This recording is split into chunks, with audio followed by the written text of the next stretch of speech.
राजद के प्रत्याशी सुधाकर सिंह को झोली भर भर के वोट दिया था, विधायक बनाया था ना। लेकिन इन 4 सालों में इस सरगहा के इलाके में कौन सा विकास हुआ है, जरा ये आप बताने का काम करें। कोई विकास ही काम भाई 4 साल में?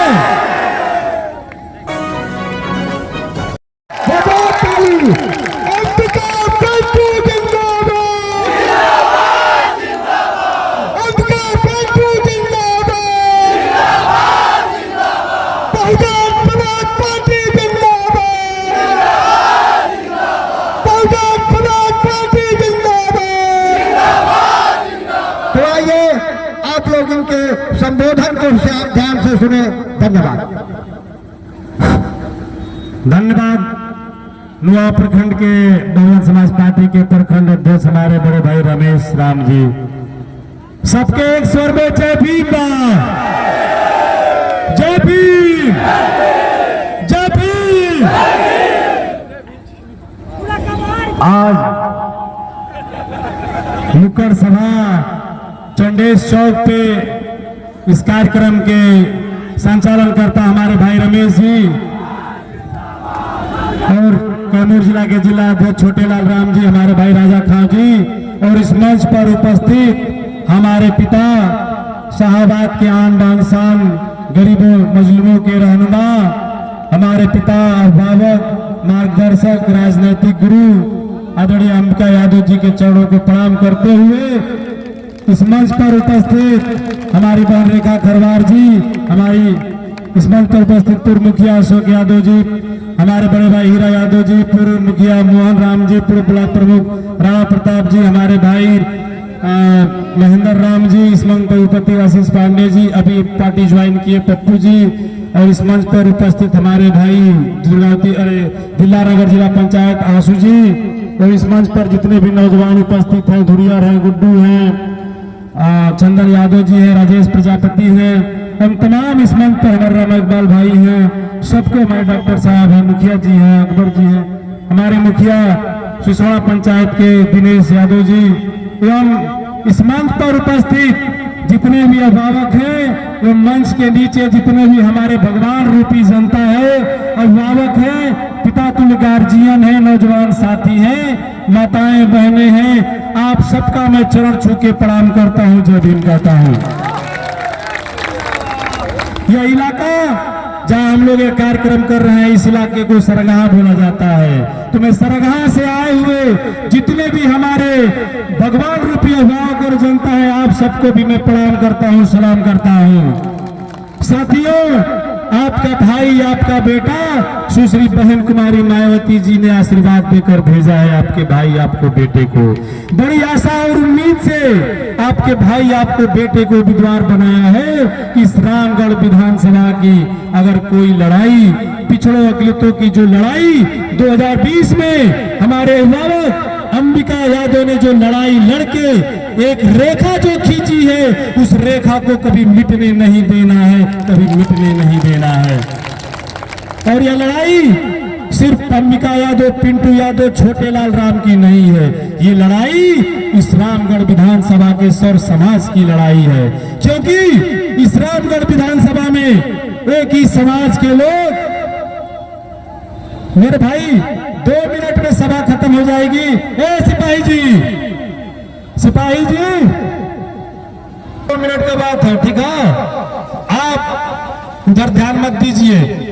ये लड़ाई जो, क्योंकि इस रामगढ़ विधानसभा में एक परिवार और एक समाज के लोगों ने 60 सालों तक सत्ता पे शासन किया है। साथियों, मैं सरगहा के लोगों से पूछना चाहता हूं, मैं अपने अभिभावकों से पूछना चाहता हूं कि पिछले 2020 के चुनाव में इस सरगहा के इलाके के लोगों ने राजद के प्रत्याशी सुधाकर सिंह को झोली भर भर के वोट दिया था, विधायक बनाया था ना। लेकिन इन 4 सालों में इस सरगहा के इलाके में कौन सा विकास हुआ है, जरा ये आप बताने का काम करें। कोई विकास ये काम भाई 4 साल में? हमके लगा था 2-4 गो कॉलेज खुल गई बा, खुलल बा। अपना सेंटरी अस्पताल तो बनी गई हुई, इलाज यही हो जात हुई। उत्तर प्रदेश, सोचिए, जिसको आप सांसद बनाए, जिसको आप विधायक बनाए, जिनके पिता को आपने 15-15 सालों तक इस राज्य में मंत्री बनाए, सांसद बनाए, लेकिन इस सरगहा के इलाके में आज तक एक कॉलेज की स्थापना नहीं हो सकी। कितना दुर्भाग्य है, कितना दुर्भाग्य है मेरे साथियों। लेकिन हमारी भी कमी है। जब ये लोग वोट मांगने आते हैं तो हम अपने बच्चों के भविष्य के लिए इनसे सवाल नहीं पूछते हैं कि आप इतने दिन सांसद रहे, आपके परिवार के लोग 60 सालों से इस रामगढ़ विधानसभा की सत्ता पे काबिज रहा, लेकिन सरगहा के इलाके के बच्चों के लिए आपने क्या किया? हमारे बच्चों के भविष्य के लिए आपने कितना कॉलेज खोला? हमारे बच्चों के स्वास्थ्य के लिए आपने कितना स्वास्थ्य केंद्र खोला? इनके पास एक भी जवाब नहीं है। तो मेरे भाई, मैं आपका भाई, आपका बेटा हूं, और जितने भी उम्मीदवार लड़ रहे हैं, इन सभी उम्मीदवारों से आपका बेटा, आपका भाई सबसे कम उम्र का है। तो समाज और परिवार में लड़े वाला सबसे कम उम्र के लोग दुलरुआ कहल जाला, दुलरुआ कहल जाला ना।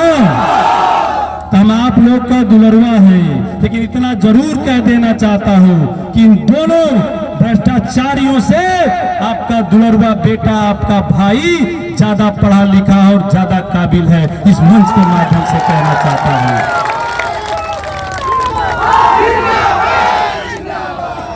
एशिया की सबसे बड़ी यूनिवर्सिटी काशी हिंदू विश्वविद्यालय बीएचयू से पढ़कर आपका भाई आया है।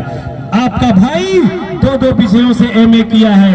आपका भाई यूजीसी नेट क्वालिफाई है। मैं इस मंच के माध्यम से चैलेंज देना चाहता हूं इन दोनों भ्रष्टाचारियों को, क्योंकि ये दोनों लोग एक दूसरे के भ्रष्टाचार को उजागर अपने आप करते हैं। सुधाकर सिंह कहता है कि अशोक सिंह पर 10 करोड़ के आरोप बाटे भ्रष्टाचार के, तो तुरंत भाजपा वाला उम्मीदवार कहला ना ना, सुधाकरो सिंह पर 4.5 करोड़ बा, इनके भयो पर 4.5 करोड़ बता, 8 करोड़ तो यही तुलू पर हो न गई। तो ये दोनों लोग आपके खून को चूस कर भ्रष्टाचार करके अपनी तिजोरियों को भरा है। इन लोगों ने कभी भी आपके बच्चों के भविष्य की जिम्मेदारी नहीं ली है और न कभी भी आपके बच्चों के भविष्य के बारे में सोचा है। तो मैं आप सबसे, समय कम है क्योंकि आचार संहिता है, मैं एक अपील करके अपनी बातों को खत्म करूंगा कि आपका भाई, आपका बेटा अगर आपके आशीर्वाद से अगर सदन में जाता है तो ऐ सरगहा के लोगों, ये आपका भाई, आपका बेटा आपके बच्चों के भविष्य के लिए लड़ेगा। आपका भाई, आपका बेटा आपके बच्चों के बेहतर शिक्षा के लिए लड़ेगा, बेहतर स्वास्थ्य के लिए लड़ेगा, बेहतर रोजगार के लिए लड़ेगा। ये वादा करता है आपका भाई, आपका बेटा। और एक बात और कह देना चाहता हूं कि इन दोनों लोगों को पूरा स्वर समाज इस रामगढ़ विधानसभा में ठुकरा दिया है। पूरा स्वर समाज, 3600 बिरादरी इन दोनों लोगों को ठुकरा दिया है, क्योंकि इन दोनों लोगों को पूरा रामगढ़ विधानसभा का स्वर समाज जान गया है। तभी एक के लिए कहीं से मुख्यमंत्री आ रहा है, तो सांसद आ रहा है, तो विधायक आ रहा है, तो राजद प्रत्याशी के लिए कहीं पूर्व मुख्यमंत्री आ रहे हैं, रोड शो कर रहे हैं, तो कहीं मंत्री और सांसद गलियों गलियों में घूम रहे हैं। आप लोग के दरवाजा पे गई हुई जात हो जाना, कहत हो कि नंबर ले ला, हम फलाने विभाग का मंत्री है पटना, यह कुल काम हो जाए। जो 13 तारीख बीती ना, तो कहिए कि तू क्या हुआ भैया, बाहर में गार्ड खड़ा रही। तो इतना जान लीजिए कि आपके भाई, आपके बेटे को हराने के लिए एक किसान का बेटा, एक मजदूर का बेटा, एक गरीब शोषित समाज का बेटा रामगढ़ विधानसभा से सदन में न पहुंचे, इसके लिए दिल्ली और पटना पूरा लग गया है मेरे भाई, पूरा दिल्ली और पटना लग गया है। लेकिन आप लोगों की बदौलत इस दिल्ली और पटना वालों को मैं चुनौती देता हूं, क्योंकि मेरे सांसद और विधायक आप हैं, मेरे मंत्री भी आप हैं, सांसद भी विधायक हैं, और आप ही मेरे सब कुछ हैं, आप ही मेरे भगवान हैं। क्योंकि ये लड़ाई आप लड़ रहे हैं, पिंटू यादव चुनाव नहीं लड़ रहा है। पिंटू यादव चुनाव नहीं लड़ रहा, क्या चुनाव लड़ता, क्या चुनाव लड़ता। एक बार रामगढ़ विधानसभा के हर नौजवान, हर रहा है। इस पटना और दिल्ली वालों को बता देना है कि इस रामगढ़ विधानसभा से उसका दुलरुआ बेटा और भाई लग रहा है। चले जाओ यहाँ से वापस, तुम लोगों की दाल नहीं गलने वाली है। तो 13 तारीख के ईवीएम वाला तीसरा खाना पर